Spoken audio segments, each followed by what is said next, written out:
In Africa, the kingdom of Zundora was a land of wealth, wisdom, and powerful rulers.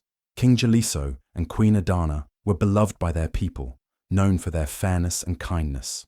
Under their rule, the kingdom flourished, with golden fields, grand palaces, and a strong army that kept enemies at bay. But not everyone in Zundora celebrated their reign. Prince Kamizu, the king's own brother, carried a heart full of jealousy and ambition. He believed he was the rightful ruler, and his resentment towards King Jaliso grew stronger with each passing day.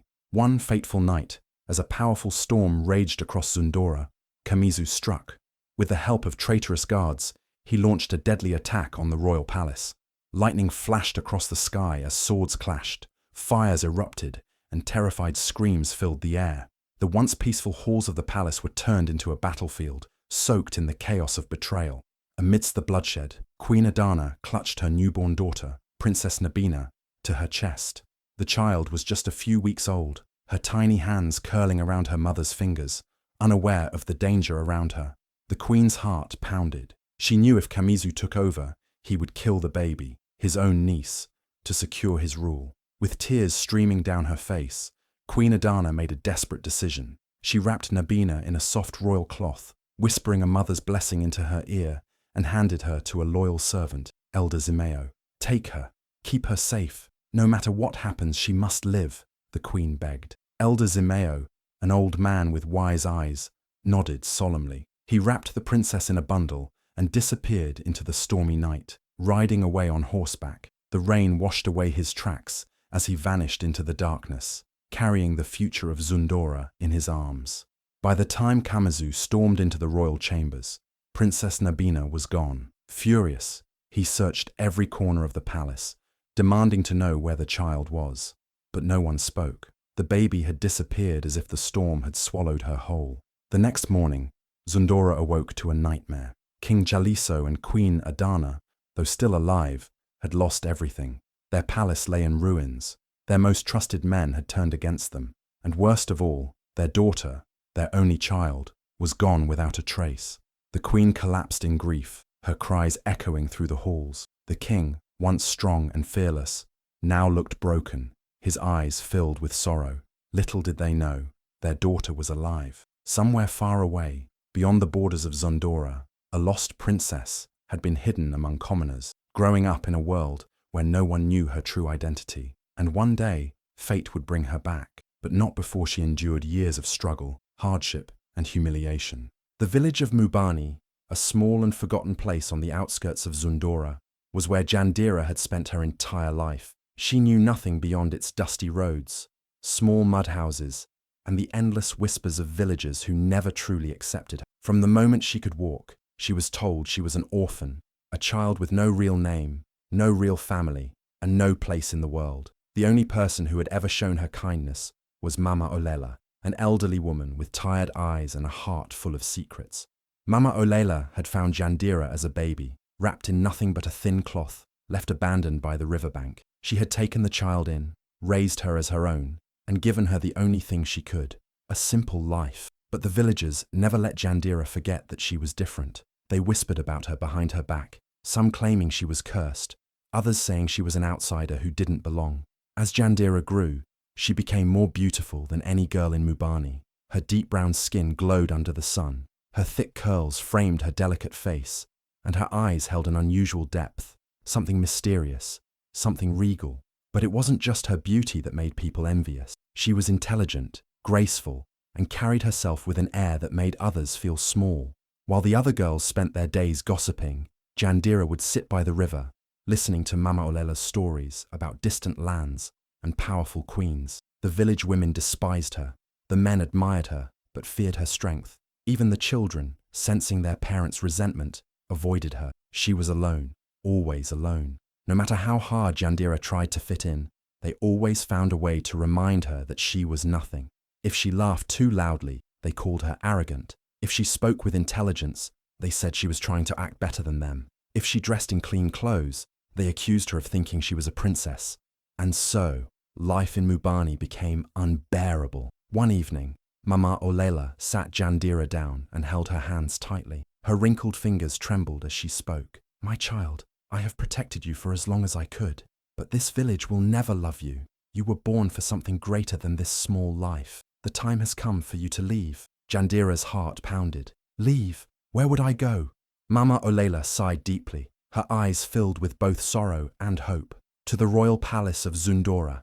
I have arranged for you to work there as a servant. It is not the life you deserve, but it is the only way to escape this place." A cold fear gripped Jandira's chest.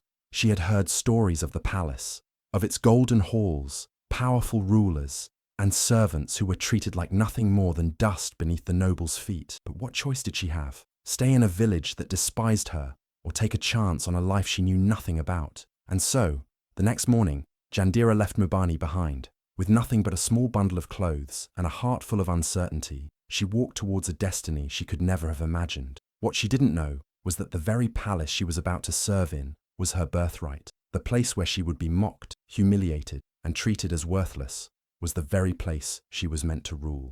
From the moment Jandira stepped through the towering golden gates of Zundora's royal palace, she realized her life would never be the same. The walls stretched high into the sky, shining under the morning sun, a symbol of wealth and power.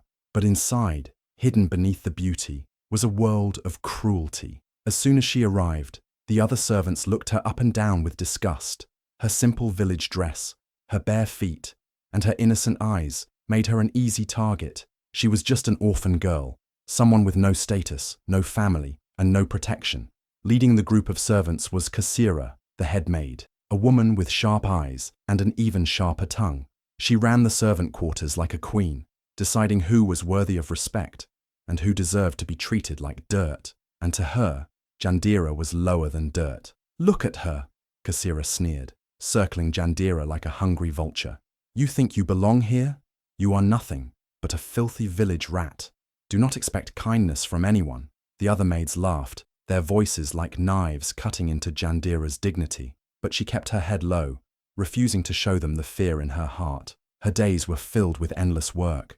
She scrubbed floors until her hands ached, carried heavy water jugs that made her shoulders burn, and cleaned noblewomen's rooms while they mocked her. But the worst of them all was Zubina, the spoiled daughter of a noblewoman. Zubina was everything Jandira was not: rich, arrogant, and cruel. She took pleasure in making Jandira suffer. "You're so ugly," Zubina would say, tossing her silk scarves at Jandira. "No wonder you have no family. If I had a servant like you, I'd send her away to the pigsty." Some days, Zubina would spill tea on the floor on purpose, just to make Jandira clean it up. Other times, she would order Jandira to bring her food, only to throw it on the ground and laugh. But no matter how much they humiliated her, Jandira never reacted. She swallowed her pain. She knew that showing anger would only make things worse. Instead, she worked harder, stayed silent, and held on to the only thing she had: her kindness. One day, as Jandira carried a heavy tray of food through the palace corridors, she accidentally bumped into Prince Omari. The tray slipped from her hands, and bowls of hot soup crashed onto the marble floor. Jandira fell to her knees, terrified. She knew that any mistake in the palace could lead to punishment, or worse, being thrown out. But to her surprise, Prince Omari did not shout. "Are you hurt?" he asked, his deep brown eyes filled with concern. Jandira looked up, shocked. No one had ever asked her that before. For the first time since coming to the palace, someone treated her like a human being. I'm fine, Your Highness," she whispered, quickly gathering the broken bowls. Prince Omari smiled gently. "Be careful next time." And with that, he walked away. The other servants gasped in disbelief. The prince had spoken to a mere servant girl with kindness. But Jandira knew better. Prince Omari was a good man, but he was blind to the cruelty that surrounded him. He did not see the suffering of the servants. He did not see the way they were treated. Jandira wiped her tears in secret. She would endure. No matter how much they humiliated her, she would survive, because deep in her heart, she knew something no one else did. She was meant for something greater. It was a day like any other in the grand palace of Zundora. Servants rushed through the golden hallways. Nobles whispered behind jeweled fans, and the scent of fresh flowers filled the air. But for Queen Adana, something felt different. A strange feeling tugged at her heart, like a forgotten melody playing softly in the background of her mind. She sat in the royal garden, watching the palace maids trim the roses when her eyes landed on a young servant girl scrubbing the marble floor. The girl's movements were careful, her posture graceful despite the harsh labor. There was something about her, something unsettlingly familiar. Queen Adana's heart clenched as she narrowed her eyes. Where had she seen that face before? The girl's deep brown skin glowed under the sunlight, her delicate features strikingly beautiful, and the way she tucked a stray curl behind her ear. It all seemed too familiar. The queen frowned. Why did this girl remind her of someone? She watched as Kasira, the cruel headmaid, walked by and sneered at the girl. The servant lowered her head, taking the insult without a word. There was no defiance, no anger, just quiet strength. And that's when Queen Adana felt it. A pull, a deep, unshakable feeling in her chest. This was not just any servant. Something about this girl felt like home. That night, as Queen Adana lay in her royal chambers, she could not stop thinking about the young servant, the way she walked, the way she carried herself, the way her large, expressive eyes seemed to hold secrets. It was unsettling. She tried to shake it off, convincing herself that she was imagining things. But as the days passed, she found herself watching the girl more closely, every little movement, every little detail, and the more she observed, the stronger the feeling grew. The way the girl folded her hands while standing, just like how King Jaliso used to do when he was deep in thought. The way she touched the petals of flowers gently, just like how Princess Nabina did when she was a baby. And then, there was the way she smiled, a rare sight, but when she did, it was a smile Queen Adana had not seen in years. A chill ran down her spine.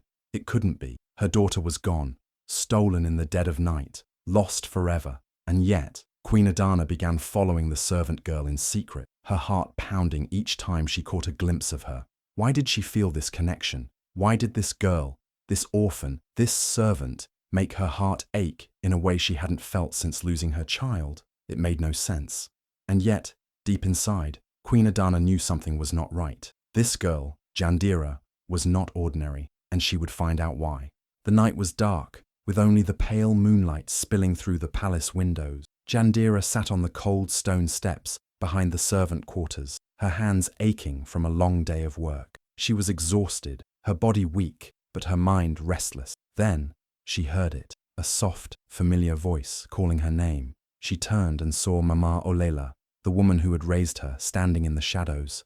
Her wrinkled hands trembled, her eyes filled with urgency. "Child," Mama Olela whispered, looking around cautiously. "Take this." She reached into the folds of her tattered shawl and pulled out a necklace. The beads were old, yet they shimmered under the moonlight, glowing like tiny stars. At the center was a golden pendant, carved with ancient symbols. Jandira frowned. "Mama, what is this?" Mama Olela grabbed her hands and pressed the necklace into her palm. Her grip was firm. "This is yours," she said. "It has always been yours. Keep it safe. Never let anyone take it from you." Jandira stared at the necklace. It was beautiful, yet something about it felt strange, like it carried a weight much heavier than just gold and beads. "But why?" Mama Olela placed a finger on Jandira's lips. "No questions. Just trust me." Her voice was barely above a whisper. "One day, you will understand." And with that, she disappeared into the night. Jandira clutched the necklace, confusion swirling in her mind. Why would Mama Olela give her something so precious? And why did her heart feel different, like a forgotten part of her was waking up? She quickly hid the necklace beneath her servant dress, but she had no idea that someone had been watching. From behind a nearby pillar, Kasira's sharp eyes gleamed with suspicion, and standing beside her, a wicked smirk curling on her lips, was Zubina. The next morning, as Jandira was sweeping the palace floors, the worst happened. Zubina stormed into the hall, her voice loud enough to make the nobles turn their heads. "Thief!" she screamed. Jandira's heart dropped. "She stole a royal treasure," Zubina continued, pointing directly at her. Before Jandira could react, Kasira marched forward and ripped open the pouch tied to Jandira's waist. The necklace fell to the floor. A gasp spread through the crowd. The guards stepped forward immediately. Their hands gripped their swords. Kasira's voice dripped with venom. "Where did you get this, filthy girl?" Jandira's mouth opened, but no words came out. She was trapped. "It's stolen!" Zubina shouted, stepping closer. "I saw her hiding it last night. She must have sneaked into the royal chambers to steal it." Jandira's heart pounded. No, this wasn't happening. "It's mine." she tried to say, but Kasira slapped her across the face. The sting burned, but not as much as the humiliation. "How dare you lie?" Kasira hissed. "This necklace belongs to the royal family." The guards didn't wait for an explanation. They grabbed Jandira by the arms, their grip like iron shackles. Terror flooded through her veins. "No, please, I didn't steal it," she cried, struggling against them. But no one listened. As they dragged her through the palace halls, whispers filled the air. The servant girl was a thief, a disgrace. She would be punished. And then, the moment Jandira feared the most arrived. The doors to the royal throne room swung open. She was thrown to the floor before King Jaliso and Queen Adana. The king's eyes were cold, the queen's expression unreadable, and between them, resting on a golden table, lay the exact same necklace, shining under the royal light. The grand throne room of Zundora was silent. The tension in the air was so thick that even the guards stood still, their hands resting on the hilts of their swords. Jandira knelt on the cold marble floor, her heart hammering against her ribs. The weight of every stare crushed her, the whispers swirling around her like a dark storm. King Jaliso's sharp eyes bore into her, his expression unreadable. Queen Adana, however, had gone pale. Her gaze was locked onto the necklace, the same royal heirloom that had been placed around her newborn daughter's neck the night she vanished. The moment the queen saw it, her breath hitched. This cannot be," she whispered. She rose from her throne and stepped forward, her eyes filled with something that looked like both fear and hope. Could it be? Could this girl, the servant who had lived under their roof, be the child they had lost? The royal advisors exchanged cautious glances. One of them, Elder Kamau, stepped forward and cleared his throat. "My king, my queen," he said, his voice low and measured. "There is only one way to know the truth." King Jaliso's jaw tightened. He already knew what Kamau was about to suggest. "The test of truth," Queen Adana whispered. The room fell into a deeper silence. The test of truth was an ancient ritual, one that could not be deceived. Only those of true royal blood could pass it. The kingdom's high priest, Elder Baroka, was the only one who could perform it. The king turned to his most trusted warrior. "Summon Elder Baroka," he commanded. The guards rushed out of the throne room. Jandira, still on her knees, felt her stomach twist in knots. What is the test of truth?" she dared to ask, her voice barely above a whisper. Queen Adana turned to her. "You will know soon enough." Within an hour, a procession of temple guards entered the palace, leading the way for Elder Baroka. The high priest was a man of great wisdom, his face lined with age, his eyes sharp with knowledge. In his hands, he carried a sacred staff, carved with symbols older than the kingdom itself. Jandira was lifted to her feet, her hands still trembling. She had never felt more alone. "You," Elder Baroka said, stepping closer. His piercing gaze searched her face. "Are you ready to face the truth?" Jandira swallowed hard. She didn't know what truth he spoke of. The king nodded. "Take her to the Temple of Ancestors. The gods will reveal what must be known." And just like that, Jandira was led away, out of the palace, through the streets filled with curious eyes. The people whispered as she passed. Some mocked, a servant girl taking the royal test. Absurd. Others watched with suspicion. Could she really be the lost princess? Jandira's hands clenched into fists as they approached the ancient temple, her heart pounding with fear. Inside, the temple was dimly lit, the scent of burning incense thick in the air. The walls were covered in golden scriptures, the voices of past ancestors echoing in the silence. Elder Baroka led Jandira to the center of the sacred hall, where a golden bowl of water sat beneath the great statue of the first king of Zundora. "This is the water of ancestry," he announced. The entire temple fell into a heavy silence. Elder Baroka turned to Jandira. "If you are truly of royal blood, the water will recognize you." Jandira's breath hitched. And if it didn't, what would happen to her? "Place your hands in the water," the high priest instructed. Jandira hesitated. Her fingers trembled. Then, with a deep breath, she reached forward and touched the water. The temple was silent. Every pair of eyes was fixed on the golden bowl of water. Jandira's trembling hands dipped into the cool liquid, her heartbeat loud in her ears. Would the water accept her or reject her? For a moment, nothing happened. The tension was suffocating. The royal advisors leaned forward. The guards shifted uneasily. Queen Adana clutched her husband's hand, her breath shallow. Then, without warning, the water began to glow. A golden ripple spread through the bowl. illuminating the entire temple. A gust of wind rushed through the chamber, though there were no windows open. The torches on the walls flickered wildly, their flames stretching toward the ceiling. Gasps echoed through the temple. Something supernatural was happening. Jandira tried to pull her hands away, but the water held them firm, as if an invisible force refused to let her go. Her body shivered, though she wasn't cold. Then, a soft but powerful voice echoed through the chamber. "She is of royal blood." The voice did not belong to Elder Baroka. It did not belong to any living soul in the temple. It was the voice of the late Queen Mother, the mother of King Jaliso. Suddenly, before everyone's eyes, a ghostly figure emerged from the flickering flames. It was an elderly woman, draped in regal robes, her eyes filled with wisdom. Though she was nothing more than a shimmering spirit, her presence commanded the room. Queen Adana let out a soft cry. "Mother!" The spirit of the Queen Mother turned toward Jandira. Her gaze was warm but piercing, as if she could see into Jandira's very soul. "You were taken from us," the spirit said, "but fate has returned you to where you belong." Jandira's lips parted in shock. Her mind struggled to comprehend what she was hearing. The spirit raised her hand, pointing at Jandira's heart. "You are Nabina, the lost princess of Zundora." A wave of stunned gasps swept through the temple. The royal advisors looked at one another in disbelief. The guards stepped back, their expressions frozen in shock. The entire kingdom had mourned the loss of the princess for years, and now she stood before them, not as a noblewoman, but as a mere servant.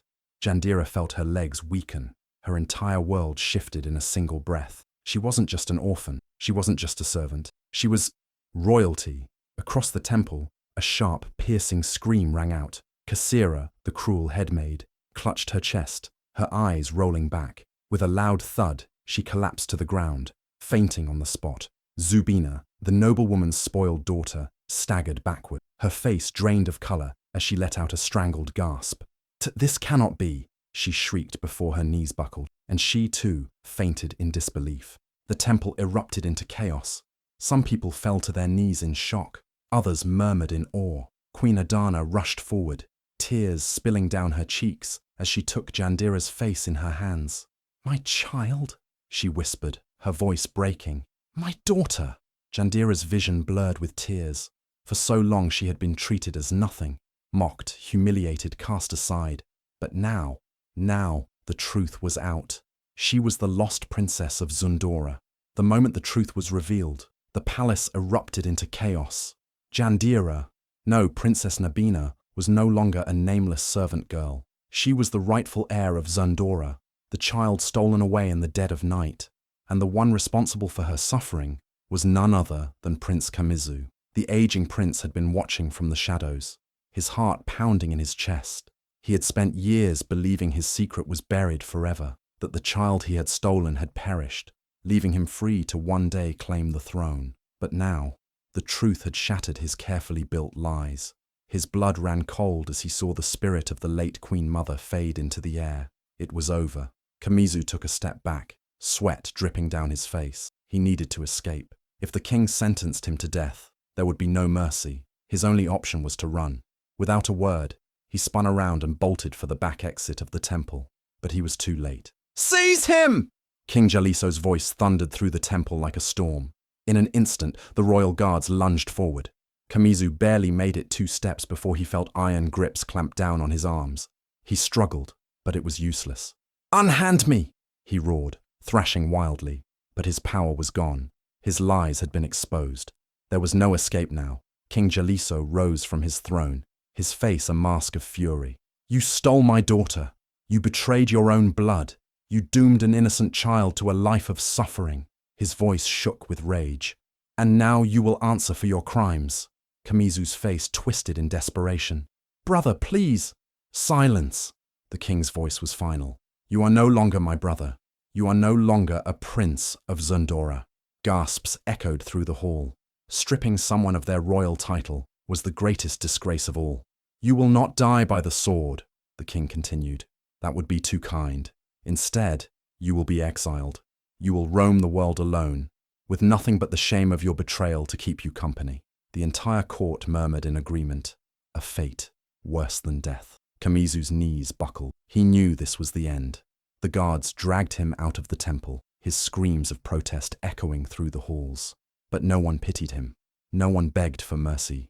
Justice had finally been served. But Kamizu was not the only one who had wronged Nabina. Kasira and Zubina stood frozen, their faces pale with terror. They had spent years mocking and tormenting Jandira, believing her to be nothing, but now she was revealed to be the princess. Their fates were sealed. Queen Adana turned her sharp gaze toward them. "How dare you mistreat a member of the royal family?" Her voice was calm, but it carried an unmistakable edge. Kasira fell to her knees, her body trembling. My queen, I didn't know. I swear, I didn't know." "And if you had known," Queen Adana's voice was like ice, "would you have treated her differently?" Kasira's mouth opened and closed, but no words came. The answer was clear. Zubina clutched her mother's arm, tears running down her face. "Please forgive us. We were foolish." But the king's voice was firm. "Your cruelty was unforgivable. The palace that once held only humiliation and pain for Jandira was now the place where her true identity was restored. For the first time in her life, she was not wearing the rough, faded clothes of a servant. Silk and gold draped over her body, the finest fabrics in all of Zundora. The royal seamstresses worked tirelessly to prepare a gown worthy of a princess, and as they placed a golden crown upon her head, her hands trembled. Jandira, no, Princess Nabina, stared at her reflection in the grand mirror before her. Could this really be her? The girl who was once mocked, beaten, and treated like nothing now stood as the rightful heir to the throne. The doors to the palace balcony swung open, and a deafening cheer rose from the people of Zundora. The news had spread like wildfire. Their lost princess had been found. Thousands gathered below, their faces filled with awe and joy. The kingdom had mourned her loss for years, believing she had perished, but now she stood before them, alive and radiant. King Jaliso stepped forward, raising his hand to silence the crowd. His voice, filled with emotion, echoed through the courtyard. "People of Zundora, behold your princess. The daughter we thought was lost forever has returned to us." Tears welled up in Queen Adana's eyes as she gently guided Nabina forward. The moment the people saw her up close, the same eyes as the king, the same grace as the queen, they knew it was true. "Long live Princess Nabina!" someone shouted. The chant spread like wildfire. "Long live Princess Nabina! Long live the lost princess!" Nabina's heart swelled with emotions she couldn't put into words. The same people who once mocked her, who whispered behind her back as she scrubbed palace floors, were now bowing before her. And yet she felt no hatred for them. Her heart was not filled with revenge, but with hope. As she looked over the cheering crowd, her gaze landed on Prince Omari. He stood at the foot of the palace steps, watching her with an expression she had never seen before.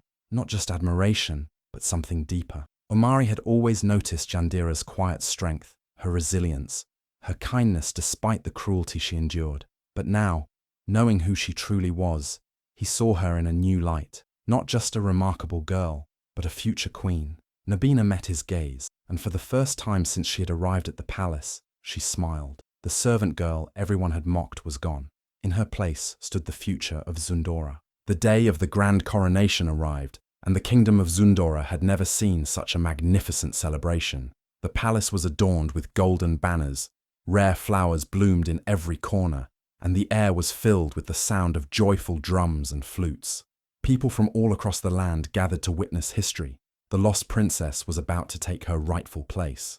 Nabina stood at the grand entrance of the royal hall, her heart pounding in her chest.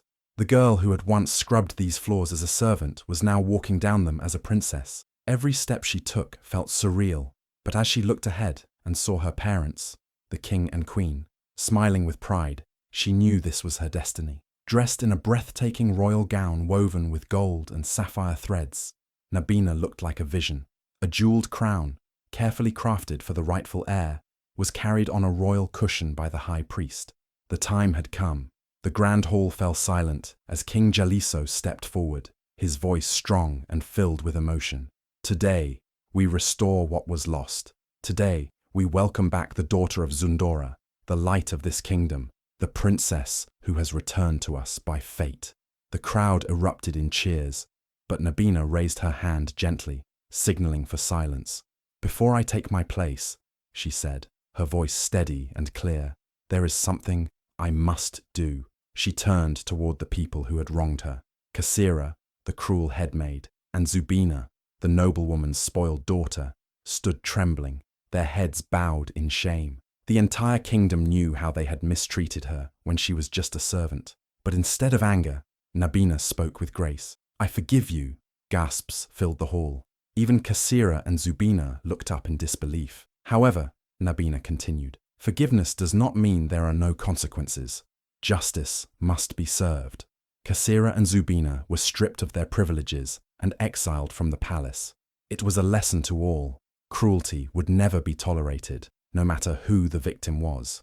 Then, Nabina turned to Prince Kamizu, her uncle, the man who had stolen her from her family all those years ago. He had tried to run, tried to escape justice, but there was nowhere left for him to hide.